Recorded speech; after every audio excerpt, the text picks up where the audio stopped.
Huli, pero di kulong. Paulo, kasamang kumain ni na Kim.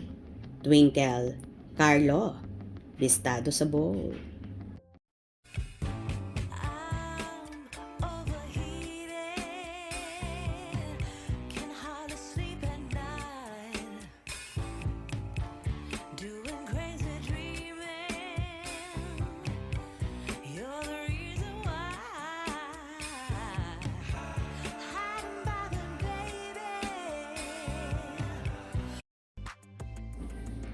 Nagbahagi nga si Twinkle Chu, ang kapatid ni Kim Chu na kasalukuyang nakatira sa Cebu City, kasama ang asawang si Carlo at ang anak na si Amalia Celeste, sa kanyang Instagram story ng ilang larawan kung saan kumakain sila at kasama nga ang kapatid na si Kim Chu.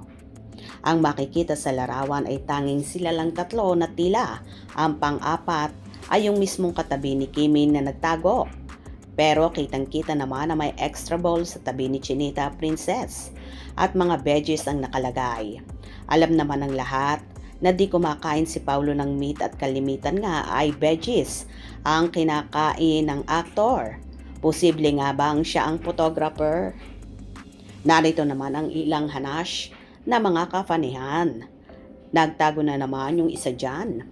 Nag-ninja moves ang isa. Ha ha ha ha. Alam na.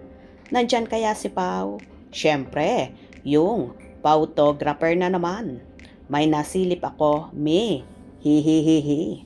Let's eat. Bago ba yung picture na yan or noon pa? Now lang po, Instagram story ni Twinkle. Huling-huli, pero di kulong. Nagtago na naman si Nonchalant. Huli pero kulong sa puso ni Kimi. Who took this photograph? Sana hanggang dulo na ang Kim Pao para masaya ang buong universe. Mukhang botong-boto si Twinkle kay Papi Pao ah. Nice bonding. Kim Pao is the best. Tago-tago din pag may time. Ang poging Nonchalant. Wow, todo bonding bago umuwi. Magkasama ang Kim Pao, kaya yung bowl of gulay kay Pao kasi di kumakain ng meat si Pao. Kahit hindi ko sila nakikita, I can sense them. Yes, kasama si Pao dyan. Agree ako sa'yo. Baka kumain sila bago umalis ng Cebu.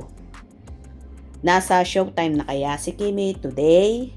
Yes, magkasama sila dyan. Wow, nagkabanding pala sila. Too much in love. Road to forever na ang Kim Pao. So sweet, sana hanggang dulo na ang Kim Pao. Ang cute nilang tingnan, nakaka-good vibes. Ang Kim Pao, we love you both. Wow, so sweet ng lovers, nakipag-bonding pa sa kapatid bago umuwi sa Manila. Much better. They love together forever. Obvious na talaga ang pagmamahala nila. Iba talaga ang soko ng team ng Kim Pao, lahat kinakalkal kaya walang kawala. Ang lovebirds, huli pero kulong lang sa puso ni Chinita Princess. Agree ba kayo doon? Hope you enjoyed. Please subscribe for more info.